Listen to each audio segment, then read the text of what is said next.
you are tired, learn to take rest. Don't quit. புரியுதா? நான் ரொம்ப நாளா ஓடிட்டே இருக்கு, இந்த பிரச்சனை ஆகுதுன்னா ரெஸ்ட் எடு, ஆனா குவிட் பண்ணாத.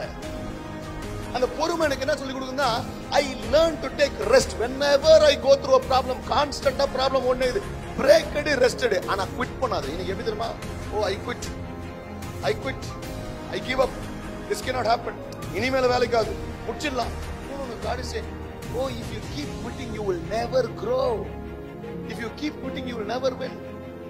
நீங்க ஒரு ஸ்போர்ட்ஸோ ஒரு பிசிக்கல் ஆக்டிவிட்டி எது போனாலும் என்ன பண்ணுவாங்க, முடியல பிறகு என்ன பண்ண, ஒரு பிரேக் எடுத்துட்டு திருப்பி பண்ணு, ஒரு பிரேக் எடுத்துட்டு திருப்பி பண்ணு. If it's too much, உன்னால முடியல பாஸ்டர்ன்றீங்களா, take time in God's presence and rest. And you know what? God will give you the energy to go back and fight again. எத்தனை பேர் ஆமென் சொல்றீங்க?